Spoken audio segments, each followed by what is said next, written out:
That's running. Yeah. Okay. Welcome to the Dawg and Gus show now on Feel It Radio. What's up, dog?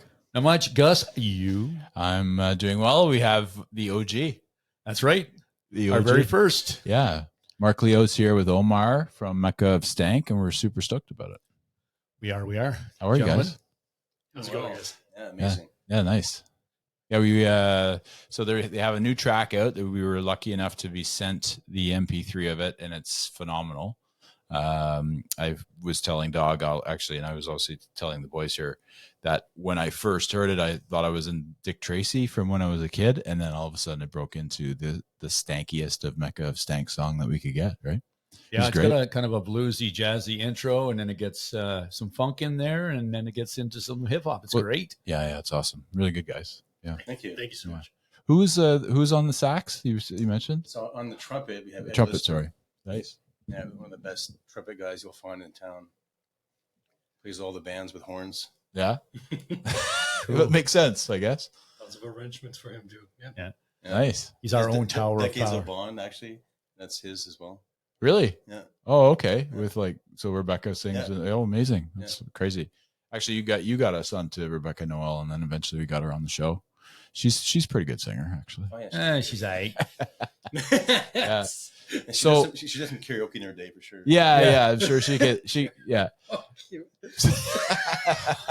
Sorry, that was golden. That was awesome. Yeah. It was my first time meeting Omar, but I think we're gonna go along just great. Yeah. So tell us what you've been up to since the last time we spoke. I mean, we spoke around this time last year, really. Yeah. So I guess it's been about just over a year. So when we came here last time, I guess I was solo. We had just released our debut track like 2 weeks before. Yeah. So we've released. So this next one coming out on June 16th, I think, is number 7 now or 8. We have a remix in there somewhere, so I guess we count that. But so we've been pretty busy recording. We've put out at least 5 or 6 videos. Yeah. And playing lots of gigs and getting some more recognition, for what we've been doing the last year with the Capital Music Awards coming up this week and Canadian Music Week next week. So, we've been keeping pretty busy. That's awesome. Yeah. Yeah. We'll be there at the awards, actually. Nice. Yeah. Right. Yeah. We'll be part of media. We'll ask you some questions. Perhaps we'll have the opportunity to ask you a couple questions. When you win.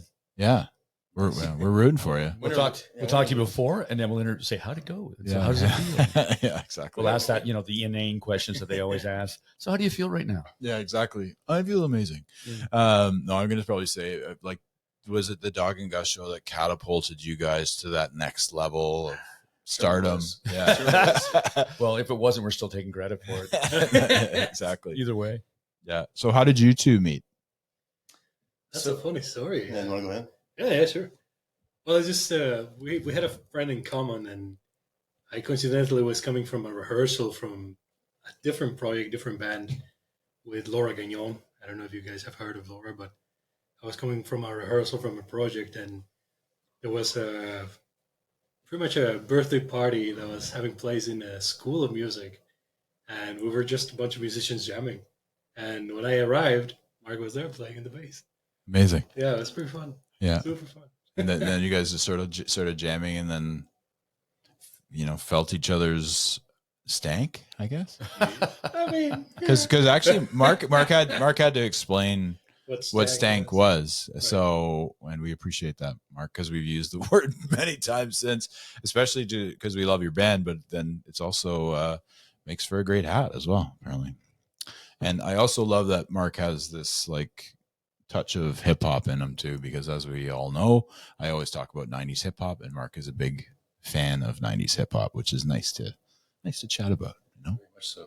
Is there any hip hop artists right now that you're kind of interested in? Oh man, that's a good question. So, I think a lot of the more modern current hip hop is just a different sound, so when you talk about Drake and people, it's very much just a different kind of evolution of where, hip hop came from. I really enjoy more of the old school stuff, so it's, I guess you call it old school now as opposed to, hip hop. But the closest I come to, I think, to that's like a modern kind of artist would be like an Anderson .Paak. Yeah, I love him. and Silk Sonic, Bruno Mars, that type of stuff, or Mac Miller, the late Mac Miller. He's got some great tracks. I don't know what you want. Jose James, I guess. I don't know if you call that hip hop. It's more of a jazz, R&B, maybe. More R&B, I guess.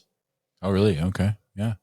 Jose James, is that who you're saying? Jose James. I'll have to check it out. Oh, you have to check it out. Yeah. So good. Oh, that's awesome. I agree with all those. I mean, I love Anderson .Paak. Is actually, funny enough, I got to meet the guy. Megan and I went to Los Angeles for a week, and we did all the beaches, and then we the last thing we went to is this thing called Hilarity for Charity that Seth Rogen puts on with his wife for Alzheimer's. And Megan bought tickets, and we kind of made the whole trip around that. Anyways, so you go in there. I met Seth Rogen, and I met like a bunch of different actors, and then I look over, and Tony Hawk's doing the half pipe, which is like insane, right? Like for anybody that knows anything about skateboarding or even doesn't knows who Tony Hawk is.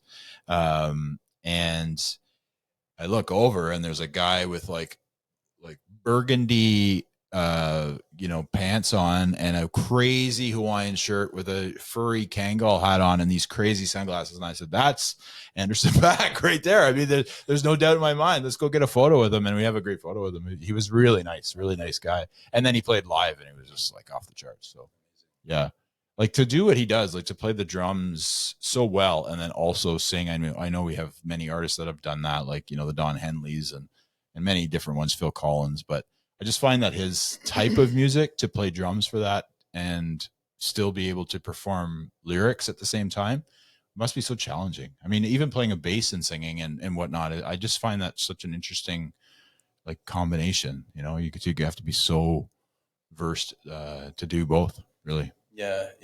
For me, I feel it's you really need to be able to play it on autopilot and not think about it, and then be able to sing, and especially if you're playing, say, on the offbeat and you're singing on the onbeat, it can be a little bit challenging, and it's really about just being able to play autopilot and not think about it. Yeah, exactly. Yeah, you got to know your music, I guess. Yeah. Since you write it, though, you should probably. You might know a thing or two about it. Yeah, enough to fake it for a show. Yeah. So lots of guys have been touring. You guys did a duo thing that I went and saw at Southside. Yeah. And you guys, and then the rest of the boys join you in other shows. You guys got some stuff coming up as well, right? What's the next one? The next Stank gig, or yeah. So we're actually playing this Friday at O'Connell's. So this is kind of our birthplace, if you want to call it that. It's where I met Jansen. It's where I met my friend Chris. We played in another band called On Track together, and so that's really we call the birthplace of Jansen and I, kind of starting this band. So we play there, as much as we can. So this Friday, then we have our on this June 16th, we have our at Queen Street Fair. It's our single launch release party for Not Enough Time. So that's the song you're referring to at the start. Yeah. So we're gonna have Angelo Leo on saxophone for that one, opening, and as well joining us. So for the bigger stages, we get Angelo because it just ends up being extra stank. Nice, stankified. Yeah. And so he's a great player. And he fit in, his first show with us was December at the Rainbow. And of course, like typical Stank, we don't rehearse. So he just showed up and jumped in. And the guys were always skeptical with doing that because sometimes, it's not always the right fit for a person that can just jump in and get it. But, sure enough, we just start jamming, and he gets right in there and just doing, can feel the vibe and, keep up with us and kind of create his own little universe. And so, we played with him, I guess, at least once after that. And so now he's kind of our Stank plus one, pretty much. Nice. There you go. He's Stank plus one. He's the Billy Preston of the Stank. Yes. Yeah, good reference. Thank you. Thank you very much. I'm here for another 45 minutes. Ish. So when that, like, you're mentioning that you don't rehearse when you're writing, is that the same idea? Like, you guys both, obviously all the bandmates, but when you're in the midst of writing something or putting something together, obviously there's lyrics, and then do you sort of just freestyle it a bit to get to the sound, or is there a riff that's created, or? I'll let Omar kind of take up. But what's worked for me so far is for the songs I've written, I usually have something figured out on guitar usually, because I don't really play keyboards, unfortunately. And so I'll get something kind of down, and then I'll get Omar over. Him and I will work out some chords on keyboards, and I'll really get Omar to really kind of bounce things off of him, because he has a really good ear and he's really good composition background. And so Omar and I will take it to a certain level, and then we'll start maybe send out a little cell phone clip to the band, and then usually we'll try it live. Where if we're actually late, a lot of times we actually record it before we even play it live. Really have time to flush it out, so it becomes really just an experiment of getting together once and just seeing what we can put together for a recording to send to JJ, so he has something to kind of listen to. And then we'll go to a studio. Usually we have a friend that has a studio in Gatineau on Mountain Way, and we'll do a multi-track kind of ghost track with Matt and Felix, and then we basically take that back to the JJ's studio, and we start replacing track by track. So that's usually how it goes. I don't know if you have anything to add on that in terms of our process. Yeah, no, because I think something that has worked really well for Mecca anyways, it's that, more often than not, you have an idea with the lyrics or, some chordings or whatever. But sometimes when we get together to work the song, right, you can kind of get a different energy of what the structure was intended to be. Or maybe, I think we should add, some sort of like intro this way, or how about we change this chord, instead of doing this, we do this, and we add some more poisonous chords or whatever, right? Like just more of a quote unquote complex harmony things that we keep adding, or that we, suggest in that moment. But the thing is that what works really well, I find, is that when you balance these ideas of each other, right? Like it's just a little different than when you're on your own. And I feel like part of what is really magical about the composition process is that even if you came in with this idea, right? Like as you keep exposing it to other people or other of the band members or JJ even, right?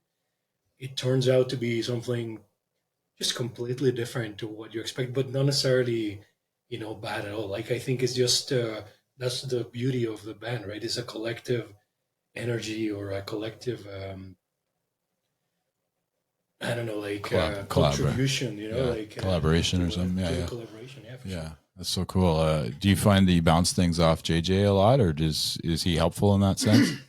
Yeah, so usually what happens is we'll bring Jason Jack Nunes. Yeah. So to the point where we're kind of recording the ghost track and multi-tracked at the studio, he'll adjust the beats per minute, the tempo, and he'll suggest a different type of vibe for a solo here or there, or maybe even extending a certain portion and adding more of a hook here or there. So he really, at that point, really starts kind of dissecting it, and we kind of go through a bunch of takes, seeing messing with the sound, until we're all kind of happy with it, and we kind of defer to him at that point, because he really has a pretty good he's really in tune in terms of what we want to end up with, and he's got it since day one in terms of the sound we want, and so just getting him involved, we're pretty much just letting him kind of call the shots at that point, and we trust him, so it's not a lot of pushback, in terms of once he's given us suggestions, and slow it down, speed it up, or add something here or there. Because also I think that one of the things, I don't know if you would agree, but it's really complicated sometimes for us to determine when it's too much stank for something, when it's too much like, oh no, this solo is way too long, or this is like way too much, and it's good to have an outside party that is like, hey guys, maybe like we should do this, maybe we should do this instead of that, or whatever, and I think he plays a key component in that production side, because it's just it's like you don't need a machine gun to go duck hunting, Yeah, that's a pretty good way to put it. Is that one of his particular lines? Or? No, I just made that up. That was great. Wow. You know, it was very good. Excellent. Very well done. Yeah. That's, we've talked to others about that too. Is just it's important to have that relationship with the guy that's going to be, you know, producing your album, right? Because you don't want to get a clown that's in there going, no, this is what I think you guys should be doing, and it's completely not you guys. Like this track that we listened to is like Gus said, it's like it starts out and it's like, and about a couple, you know, maybe 30 seconds. Yeah, this is definitely Mecca. Like, you know what I mean? It's just it's your sound, and it's just I love the way it starts. The new one, you're gonna love it. Everyone, the new single is gonna be awesome. You're gonna love it a lot. Yeah, you're gonna like the Instagram contest too. Yes. So we also last weekend, Jason wanted to film this video, so he filmed our third video. It's called This Time, back in October, and so Jason really gets, you know, excited about these projects, so he wanted to do this video, and he's all about using old school tech, right? So he had this first, like, his concept wasn't a VHS, you know, camcorder, but he had some tracking issues where there was, you know, the image wasn't that stable on the playback on the VCR. So, you know, he just assumed it was probably just the, you know, the aging technology. So he upgraded to like a 1978 RCA kind of video camera. Upgraded. Yep. Yeah. So it gives it, and it's all in black and white, high contrast, and it gives it a really cool kind of, you know, like a smoky jazz club, not really smoky, but kind of a high contrast jazz club kind of film noir feel, almost like a, you know, like a German pop show. That's what the people on. And a black and white version of a, you know, like a 70s German pop show, where like a TV, you know, made for TV, you know, like Top of the Pops in Germany, to the point where it became the running kind of theme is, you know, it's like we're on some German, you know, TV show. We're at the end credits. I'm not sure if they're going to stick around. I hope so. But the end credits are all in kind of made up German, you know, people that Wolfgang and all that sort of thing going on. That's hilarious. Wait, did I just see Beethoven on there? Yeah. We want to welcome Mecca of Stank to the stage. And all very artsy close-up shots, with, you know, and I think you'll really get a kick out of it when we release it. I'm sure I get a kick. I love all your videos. I think they're very you. You've kind of your culture, like you've created this style and sort of the way that I think you visualize something, and you're all very creative, and it comes through even in your videos. Obviously your music, but the videos too. I really enjoy those. Like the first one was amazing, where you're dancing and you're all wearing like VR glasses and everything. That's so cool. Like it's on actually your T-shirt right there. That's the Cyber Girl Aziza right there. Can you see it all with the beard? Oh yeah, grab yourself some merch. Send them a DM. Definitely. Send them a DM, and you'll get something. Or win the contest that they're going to have. Well, we can't talk about the contest. Yeah, we can talk. We're not going to give the answers. We're just going to say there's a contest. You can say what it is because we're not releasing the track till, you know, no one's going to hear it for a while. So unless you want to maybe tease it out on this one, but the contest doesn't open until launch. But you want to describe it or? No, I think you should. I liked it. I love the idea of it because I'm such a fan of that. But yeah, please do. Yeah. So I knew Gus was kind of a hip hop connoisseur and or aficionado, and so I thought I'd ask him because he heard the track when I sent it.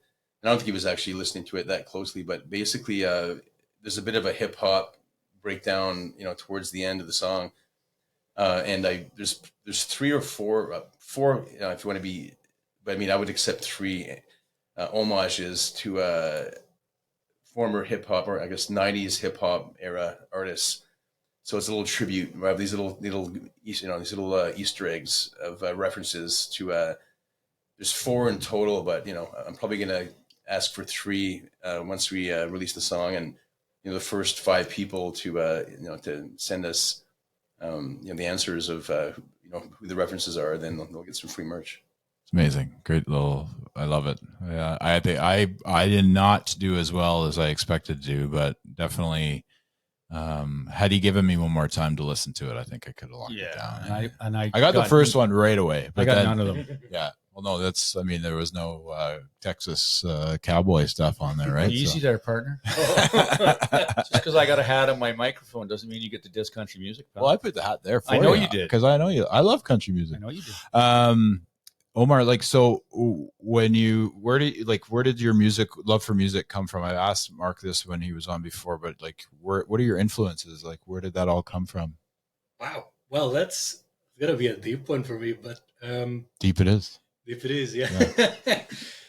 Well, We've got, so I was born and raised in Mexico we've got City. some time. So Yeah, we got some time. Yeah. So you're Mexico City. So Amazing. I was born and raised in Amazing. Mexico City, and for me, music has changed a lot over my life. Because all my influences also impact my life in a way that something I oftentimes I had a chance to discuss or to talk about with other people, especially native English speakers, right? Is that sometimes the scope of English music is very narrow in a lot of things. There's so many other cultures like Arabic music, French music, Spanish music, whatever. But sometimes we forget about that, and we forget about the whole universe of other musicalities that are out there. But for me, for the heck of it, one of the things that drove me into music was listening to my dad's old music in the 70s, like Pink Floyd specifically, was probably one of my. Pink Floyd made it to Mexico City. Yeah, it's actually kind of an important band for us. Oh, no doubt, no doubt. Yeah. Oh, yeah. It was funny because when I was a kid, though, my parents got me into piano lessons, and I hated it. I was 4 years old. I just hated it. I didn't want to see a piano at all, and it was just boring, back in the day. But at some point when I was like 10 or 11, I started finding those CDs at home, and my dad had a bunch of LPs and CDs from Pink Floyd and other bands like that, and I was just like accidentally finding them as I went growing in my life, and that hit a cornerstone for me because it was specifically the Animals album of Pink Floyd. It just blew my mind. Amazing. Like I couldn't believe that there was such music. When I listened to that, I'm like, what the heck is this? It's amazing. Yeah. But then I started making a lot of other music. Like more Latin stuff, salsa, merengue, and working on other genres. You say it so well. You say it so well when you say salsa. Salsa, merengue, reggaeton. Yeah. No, it's because the North Americans, like the Canadians are usually Americans are worse, but like salsa or something. Like, could I get you want it with chips, but no, it's salsa. Yeah, it's very nice. Yeah, no, it's cool. I like. It's funny. Like all of our influences usually come from our elders, like our parents, or like not always. You always figure out your own way too, but like not like my parents were listening to Tupac or anything like that. But like it's funny that some of those albums, like for me, it's Fleetwood Mac. Rumors is always comes back into the mix because I remember listening to that from my parents playing it every Sunday before dinner. It was like Rumors time, and that's it.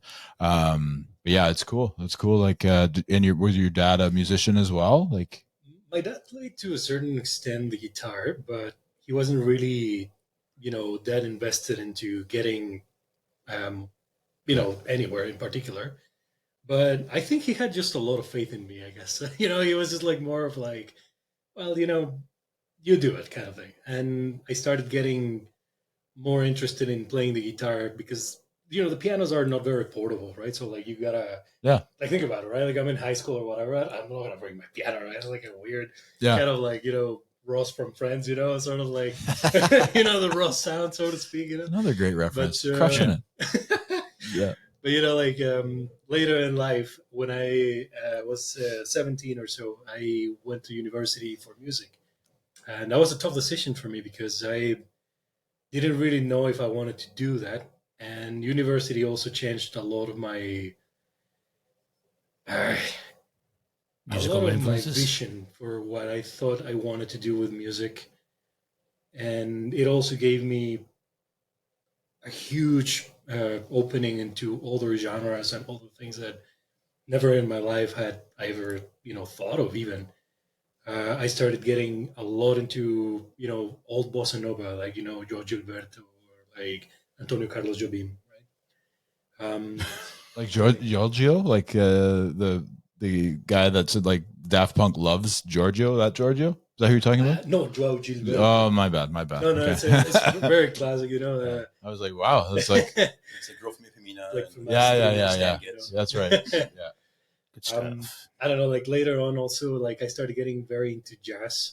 Um, some of the classic jazz, you know, Miles Davis, even I guess in the blues too, like Thelonious Monk and stuff like that. But I was starting to also see that there was a really cool spectrum of just lovely music in the jazz world, like Aaron Parks, Avishai Cohen, so many artists that I never heard of before, and I started getting really deep into understanding what their music was like, and it just opened my eyes to a lot of different things in terms of like, you know, musicality, how a lot of, you know, even myself included, right? Like I use everything as within the same harmony standard, so to speak, that had been used for centuries, you know? Yeah. Yeah. And like at some point you start listening to this non-functional harmony or non, you know, always repetitive harmony or whatever you want to call it, right? And it's just it's an interesting universe, you know, and I feel like that also helped me to be more comfortable with my musicality today. Whether it's good or bad is indifferent. It's just that's what gave me a lot of my style today of what I do musically myself. So cool.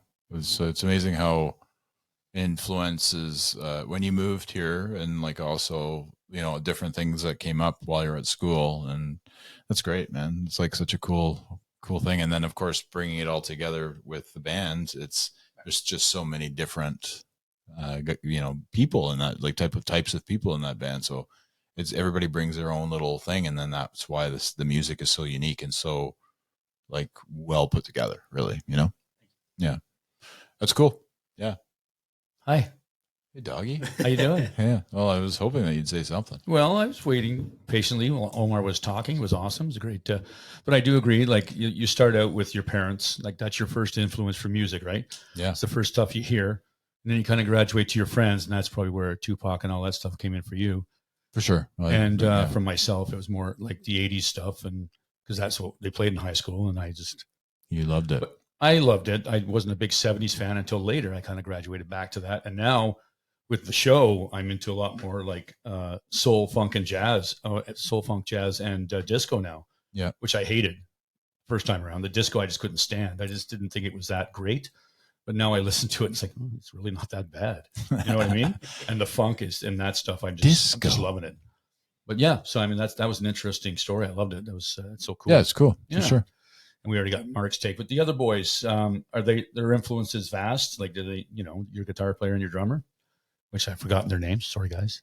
Yeah, so Trevor is all over the place. He plays a lot of bluegrass and a lot of finger picking, kind of styles like, mandolin and banjo, and he just a master of all those. So I think he really kind of grew up as into the music scene with his original band. So I don't know if you're familiar with Joe McDonald.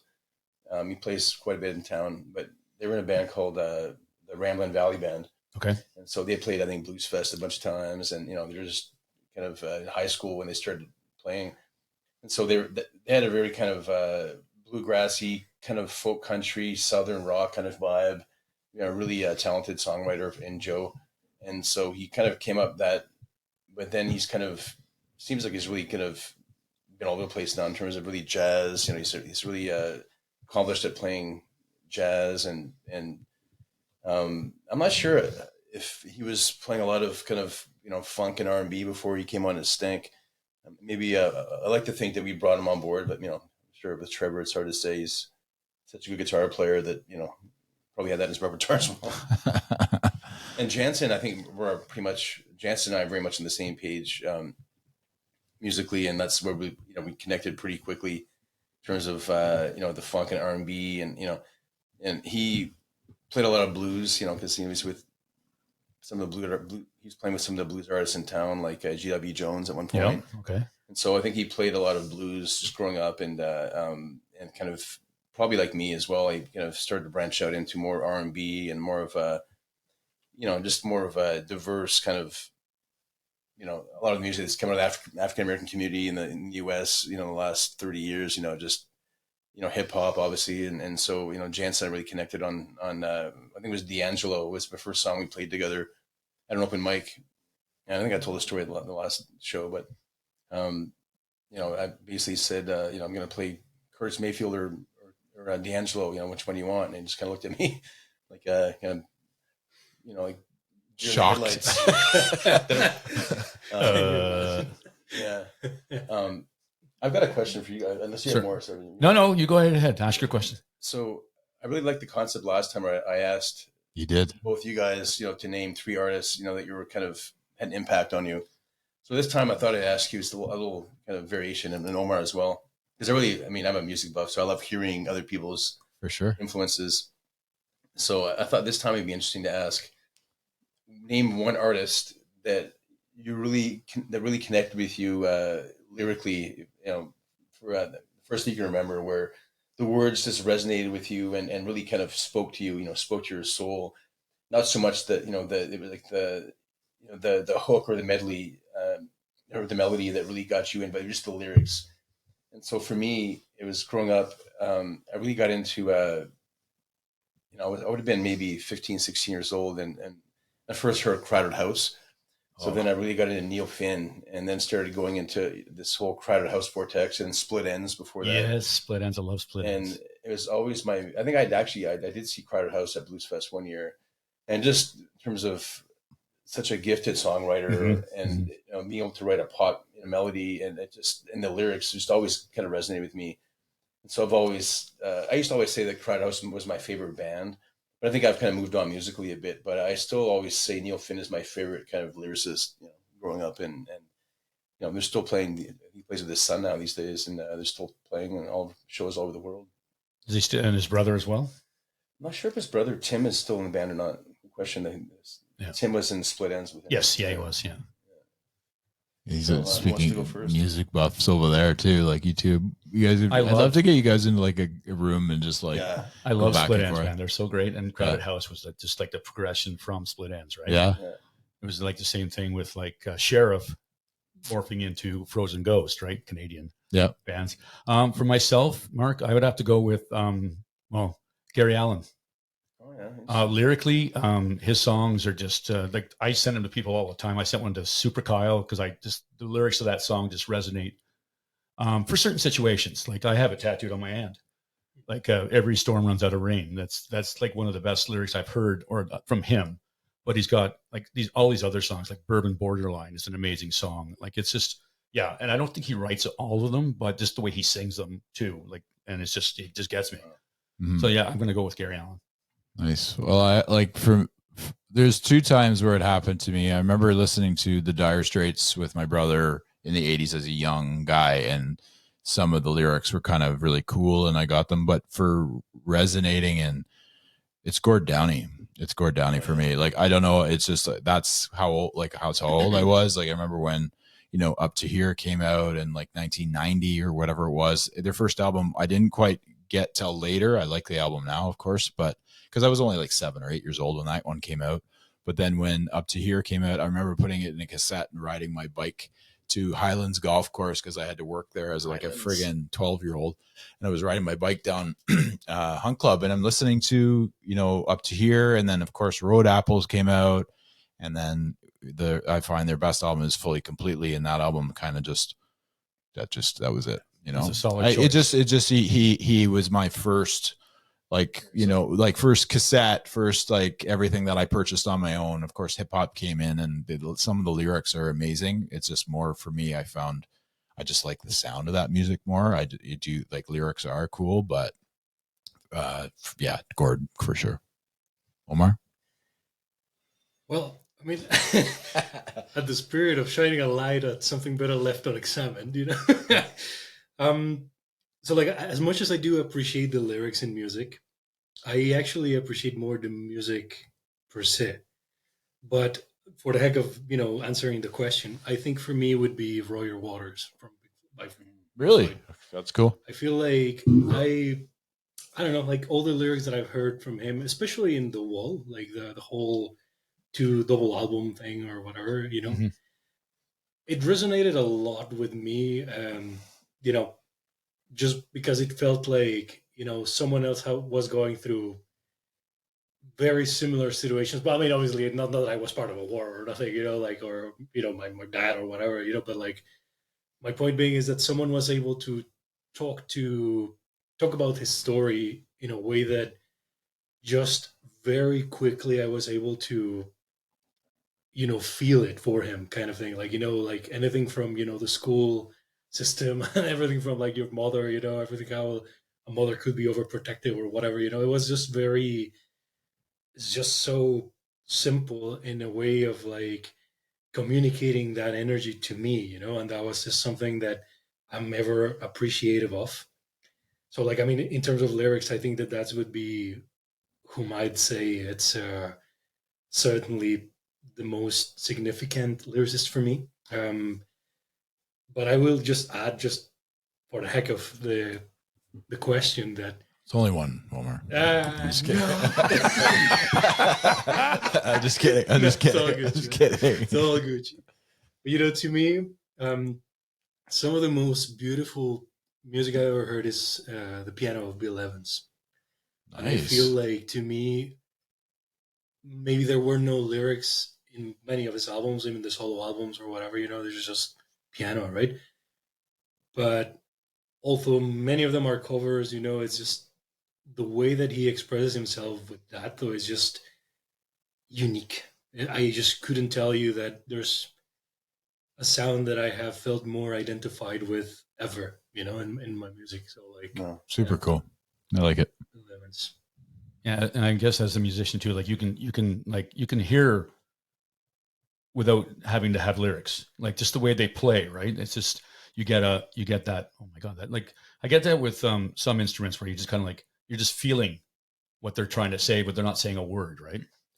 For sure. For me, I go towards the guitar. And Mark, you can go next, but I just sort of like, I find that when I remember hearing Mark Knopfler play the guitar, and you're just like, how is he doing this so well? Like with no pick and just doing his fingers, and just, it was just incredible to me, this, and how fast it was. And obviously there's some flamenco guys that are just insane too. Like, I just find that so interesting. That instrument to me, just, it sort of, I go to that for some reason.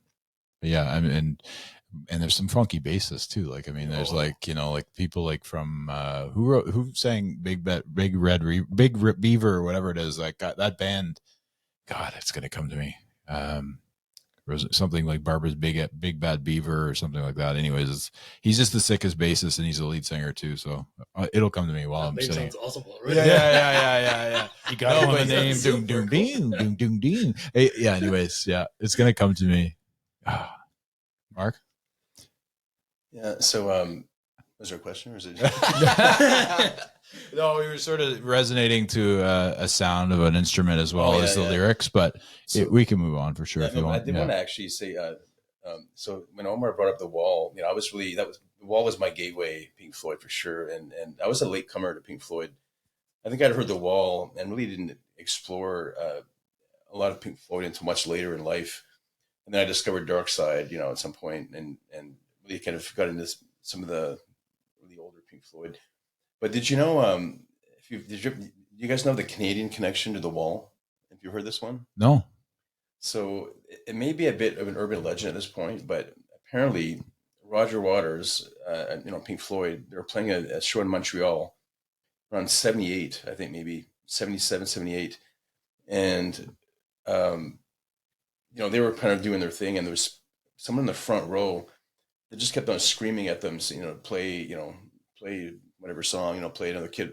Actually, it was before The Wall, so it would have been, play some hit, and and it certainly really annoyed Roger Waters, and he lost his temper and just kind of like spit on the guy and just kind of went in this kind of dark depression, and it probably triggered, maybe something that he had inside. Again, this may be a bit of urban legend, but it triggered him going into this kind of, retreating into this depression and just isolating himself and just kind of, being completely withdrawn, and that's where he wrote The Wall in terms of being, I thought you guys may have heard that one in terms of the Montreal show where that he just lost his kind of went to a mental health kind of breakdown, and it was because someone was just being an ass in the crowd. And crazy what triggers somebody, right? I'd heard that. I didn't hear the reference to the wall though. But yeah. Well, good thing he spit on that person and went out and wrote the wall. Like, I mean, yeah, seriously. Not bad. Did you buy that guy a beer later? No, they never played Montreal again. They never played there again. Never playing Montreal again. Yeah. Bootsy Collins is is an amazing bass player. Yep. Funk and he's hysterical. The man is just like off the chain. It's crazy. There's so many cool artists. That's the thing. For sure. But the thing is, I think that we're all, what'll tie it all kind of together is your band and the nucleus of your band.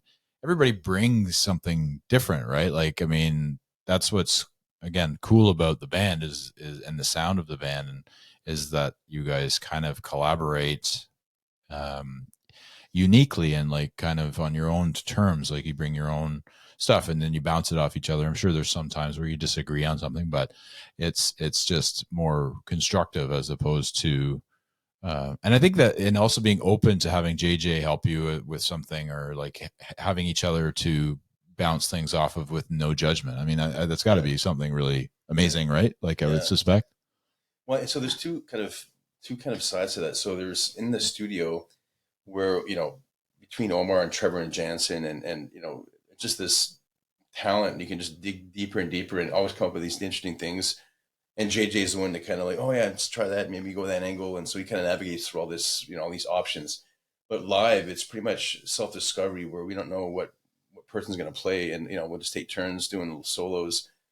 And we're pretty much just in awe of each other, kind of trying something and kind of just, if you've ever seen us live, you probably see us look at each other, just smiling and just kind of like, oh man, I can't believe we did that, and so it's always kind of improv, and it always keeps us really just kind of connected and really kind of guessing what, what's Trevor going to play next or what's Omar going to play. And Omar will, often just start doing this crazy hammering on the keyboard, and it becomes, people just kind of jaw drop moment, and so it's just, it ends up being this whole kind of organic thing of self-discovery, real time. Yeah. And we feed off of that. And that's what makes it feel so good. It's like, it's never something that we're expecting, Yeah, that's cool. It's hard to watch you guys play. Like, you guys are amazing, but it's hard to, who am I going to focus on? Yeah. Because you got Mark's up there playing, and I look over at Omar and he's got this shit-eating grin on his face, and he's just loving it. And I look over at the drummer, and he's just the same thing, big smile. He's just like, no, it's cool. You get whiplash because you want to enjoy everything that's going on in the band, listening to the music, but you also want to see the personalities that come out, right? And it's a lot of fun to watch. Well, so even unfortunately, I haven't been out to see you live, and I'm going to. It's just been quite a year for me, but with new babies and everything. But the cool thing will be when I just get to see you live. But I watch your videos, and even on your Instagram, watching your live shows, and Dawg obviously takes a bunch of videos too. Is that exactly that? You just sort of, I feel like you're all mischievous, and it's like you're kind of like, I'm gonna fuck with him, and then he's gonna fuck with him, and then everything's gonna come together. And I feel like and you're having fun, which is amazing to see, right? Like, that's the whole point of what you're doing. You're enjoying the moment, enjoying each other, and enjoying creating and getting that out for yourselves, right? I think that's half the grins that they've got. Oh, look, I just messed up Mark. Yeah. Oh, no. Okay, Omar, take this. Omar's like that, Yeah. All of a sudden he's playing. It's fun when they break in. Like, you're gonna love it when you see them live. It's just the way it's like you got this vibe, and all of a sudden it's like, oh, that just completely took a right turn, and then now it's funky now, right? And then it's back. It's awesome. It is. Your music's great. I love it. It's like I put it on like Dopamine Dream. I put on quite often. Actually, it comes on to my. Like, I listen to obviously music in the car, but I'll listen like on a shuffle, and then that'll come on. I'm like, oh yeah, I like this tune. It kind of mellows me right out while I'm driving, and it's really great stuff. That's awesome to hear, man. Thanks. Yeah. No, I mean, he got me on. Like, he sent it to us. Mark sent it to us early, and we got to listen to it, and then we obviously put it into the show.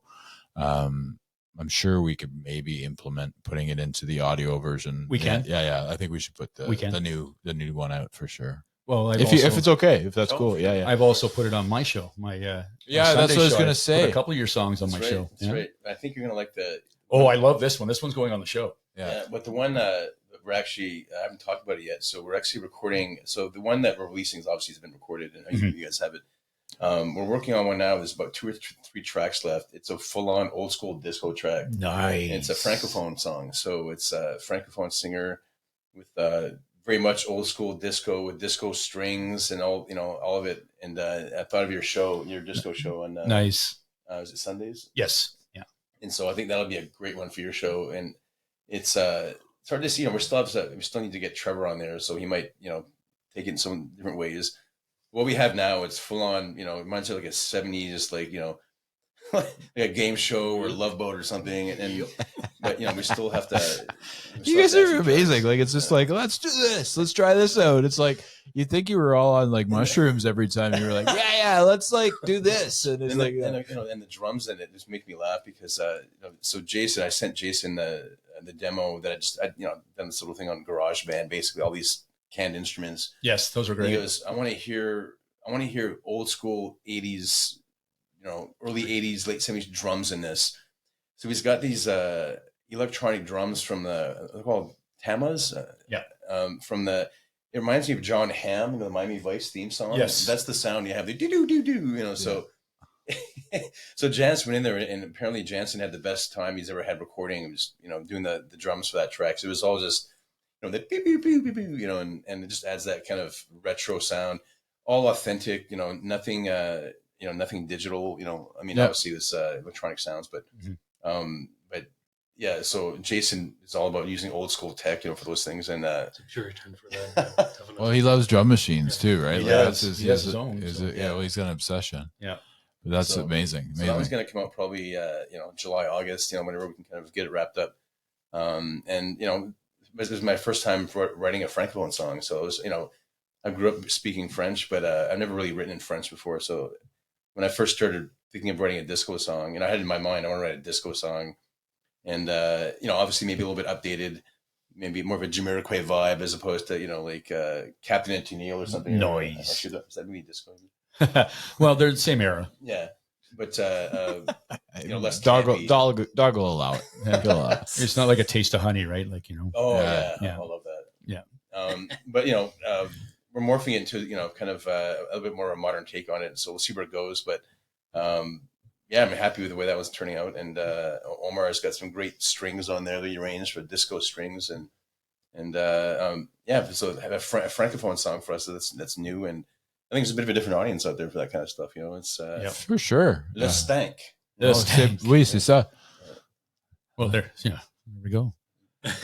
Well, no, I think that especially where we are, in Ottawa, there's definitely French-speaking people that enjoy French music and enjoy English music, and I like some French music. It's very cool. I think it's a great idea. Listen, man, there's that Disco Inferno band, the cover band that plays.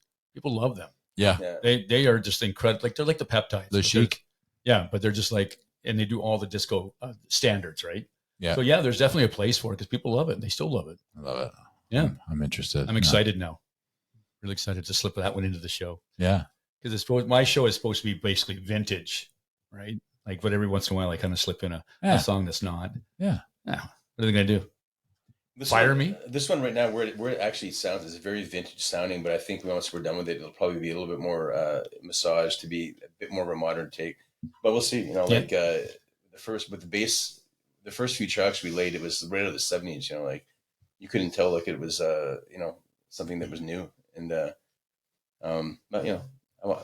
I've got another. Sorry if I can just segue to disco. Please do it. So the last time I was here, you asked me what my first concert was. I remember, if you remember what it was I want to say it was like 85, 86. It was Helix. Yeah. And so you threw us off with that, rock, by the way. Yeah. Hard rock. But I had a memory from that concert that came back to me after I listened to the podcast. That would have been a great story to tell. The only thing I remember of that show was, it was my first concert, so I was kind of in awe of like, what's that weird smell in the crowd? Never smelled that before. But also just seeing a production with pyro and stuff. And but I remember it was one break. I think it was Brian Vollmer was the lead singer, right? Yeah. So he tells the story about how he got this tattoo on his arm, and he made the whole audience recite it, and it said, "Disco sucks shit." and he made everyone cheer it. You know, it was that era of early 80s. Yeah. It was a big backlash, right, against the disco wasn't cool anymore. You know, for about a decade, right? Yeah, I remember, what was it? Fast Times at Ridgemont High. It was like fuck disco, or disco sucks, or disco whatever. sucks was a huge and there was mantra. the DJ in Chicago that had the big event, right, where they bulldozed all the records. Yeah. You know, be publicity. You know, this is a big backlash. You know, it became disco, I guess, was a bit elitist and a bit kind of New York for a lot of the, and so it was big. So that was, I remember, chanting disco sucks, shit, not really knowing what it was about, what disco was. Yeah. In hindsight, I want to have that time back, because I would have stepped and go, no, you're wrong.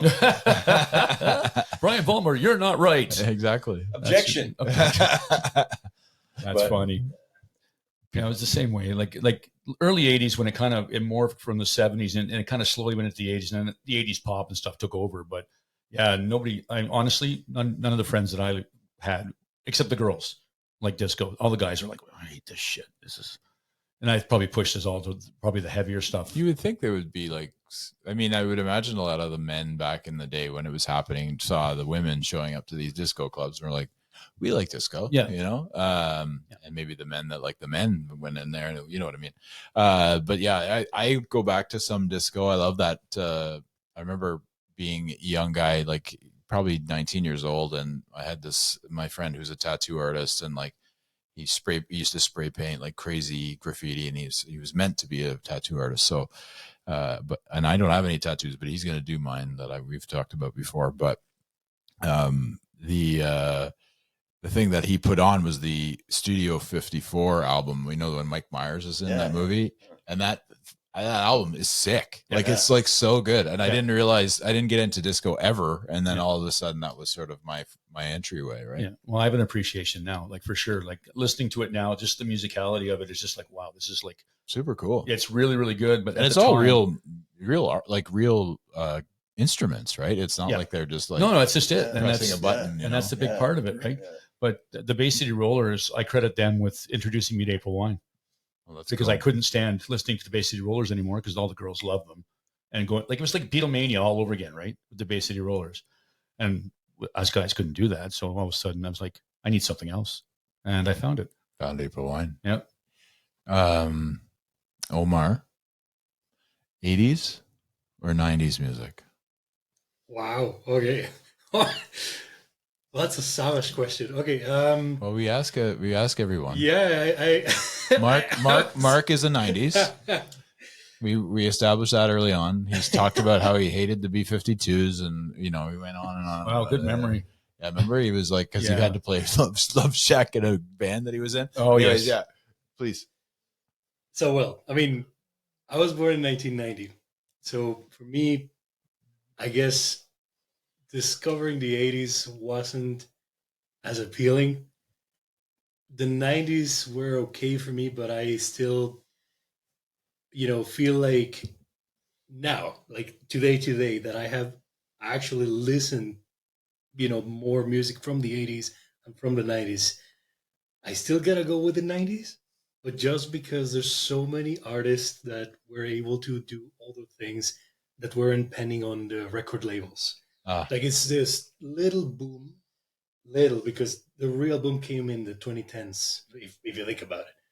Like maybe early 20s, 2000s, I guess. But my point is that in the 90s, you could see older music being opened up, like for many genres that, they just started to boom outside of what the record label wanted, like just outside of that specific frame of like, no, man, like you got to sound this way because otherwise I'm not signing you, right? Like you started getting a certain degree of exploration, I guess. And I think that just because of that reason, I'm going to go with 90s for me.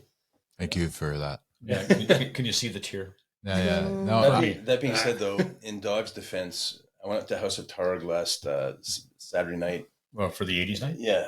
And it was, an 80s band playing The Start, they're called. And I've never seen them. And I can't remember last time I actually had seen a live 80s band. Probably because I'd been in one for so long that I just but I had the best time I've had in years. I was dancing all night. I ended up doing the worm on the floor twice. Nice. And, which probably isn't, in hindsight, probably not ideal. Probably not a good idea. No, glass or just, crap on the floor. But yeah, you would have done it. You would have done it in your teens. Yeah, I sure would have. And, but it wasn't just like 80s pop. It was, they even played some, like old school, like, Michael Jackson from off the wall era. And it was the DJ that played afterwards. I think it was Remy Royale. I'm not. I saw the advertisement for it. I have to get out to one. So I lost my mind that night, and so I was like, wow, maybe the 80s are actually pretty good. Yeah, so they're not bad. So 80s or 90s, Mark? Oh no. Well, for the record, yeah. So I'm gonna have to say the 90s because back when Gus was saying one of the albums that he chose was The Chronic. So for me, The Chronic pretty much changed, my music styles as soon as I heard that. Even though I was late to the game, I was probably didn't hear it for years, a few years afterwards. But once I heard Chronic, I was like, wow, okay, I'm going to be listening to dive into this one. And, I was, before that, I was really, I was into a lot of, I would say less techno and less, in the 80s when I was listening to 80s music, I was less into 80s synth pop. It was more into like alternative 80s, like, Echo and the Bunnymen. Yes. And, like, Midnight Oil. Yep. In Excess was a huge fan. So it's more of like the less cheesy kind of, synth poppy stuff. Agreed. But then I heard, somehow when hip hop became global, it wasn't just trading mixtapes in New York City anymore. It was, the albums going global. Then I was like, wow, okay. And then, that got me into, the neo soul and all kinds of, all kinds of music, stanky music. Stankified. Yeah. I still have to choose 90s, I think, because of that, because it just changed my whole perspective on different sounds and, Yeah, it's true. Yep. The Chronic album we talked about, like just hearing Nothing But a G Thing, like just hearing like, when you put on a vinyl even when you put the CD in and it just sort of starts crackling a little bit because Dre was such a vinyl guy. Like he used to listen to vinyl constantly and get beats and beats and beats. But and he did all his own producing and everything. Obviously he's like one of the greatest producers of all time, but yeah, that album changed my whole life. It was like I was one guy one morning and then I became a man the next day. It was I never heard words like that before. And I was like, this is phenomenal. This is where I need to be. All of a sudden there's hair in places there wasn't. And... no, that was a few years later. Oh, okay. Yeah. I was late to the game. I was late to the game for that stuff. But also I think too, like, I remember having tapes of like, or maybe mid 80s of like, Run DMC, the Fat Boys, and LL Cool J, and maybe even some Grandmaster Flash, but very just beat focused. It wasn't very melodic, right? It was just kind of beats that they would kind of cut along with the rap vocal, which it didn't really elevate it. Whereas all of a sudden, when Chronic came out, it became melodic and and a lot of really cool kind of funk samples and became much more of a hip hop as opposed to rap, right? And that's where I kind of make the distinction. For sure. And it was like before in that time, even though LL and Run DMC and there were such great MCs, it was all about the DJ. It was all about the beats, right? Because like you mentioned, everybody was more interested in the DJ than the MC. The MC was just sort of the master of ceremony, which is what MC stands for. Obviously, you guys know that. But the DJ was the key, and then everything else was kind of background, right? But then Dre realized, like, he listened to Snoop Dogg for the first time and he was like, okay, well, let's just change this whole thing. The beat's going to be amazing, but let's really emphasize the actual lyricist. And here we are, like, put out maybe one of the greatest rap albums of all time. I think the greatest album, one of the, like, both of his albums, like, are 1 and 2. There's many other good albums. We could have that conversation for hours too, but well, Mark and I could for sure. Omar and I will go get a coffee or something, and we'll talk about like Jose Feliciano. We'll talk about Jose Feliciano or Freddie Fender or something. The Gypsy Kings, there we go. Talk about some flamenco. Yeah, I actually love the Gypsy Kings from France. Are they really? Yeah, from southern France. Oh, then I'm full of shit. Then I didn't know what the hell. I thought they were. I Actually, thought they were thought from they were Mexico. Spain. Oh, really? Close enough. France, Spain. Yeah. If you're not really good at geography, they're close. Yeah, exactly. Well, gentlemen, thank you so much for coming. It's always so great to have you, Mark, and great to meet you, Omar. And we'll have you back again. We'll at try and some get point. the other boys in as well. Yeah, well, So they don't feel we'll left figure out. out a different. Well, we're gonna have to we'll get go big to stools. we'll go to Audio Valley for the next one, I and think just so. like have everybody in. Maybe you can play a little something too, and just figure it all out. But honestly, and then we'll do a Gramcast with you too. Those are fun to do. So Yeah. kind of just go on live and. I appreciate you having us back on and having you back on. I think I've kind of embellished my first visit a little bit in terms of set you guys down this path of really kind of making more about Ottawa musicians, and maybe it was in your head before, but I feel like no, it was you. It was really you, honestly. Because, yeah. Honestly, and honestly, like in an era where musicians are kind of forced to lip sync to audio memes on TikTok for 10 seconds to promote their music, you guys have a full hour dedicated to really seeing humanity in the local music scene, and I commend you for your service, and I think it's just a great thing you guys are doing. And Appreciate you, Mark. Yeah, and thank you, because you sent us down this path. Yeah, honestly, like it was the message you sent us that sort of said, everything kind of went, oh, this is not seriously, a huge. We both looked at each other and we're like, yeah. And then you came on and it was amazing, and we were all nervous. You were even a little nervous with Omar here, man. He's like sitting over here like freaking me out, man. Like you're fucking Mexican voodoo over there. No. I'm just kidding. Great, good tune, by the way. Diablo. Yeah. No, but honestly, Mark, thank you for getting us going, and appreciate your kind words, because that's kind of our mission statement now, is to really just promote Ottawa. And if it does evolve to promoting Canada, amazing. But this is more. We're an Ottawa podcast, and we want to focus on you guys, on the amazing talent that's in this city. And it's amazing. Like, honestly, like you obviously your group is amazing, but the vast amount of people that are in Ottawa that are good artists it shocked me, not just in a bad way. I just didn't know that there was this many amazing artists here. Yeah. So yeah, thank you. Thanks, boys. For having us. Thank you so much. Yeah, man. It's been a lot of fun. Adios. Hasta luego. Oh.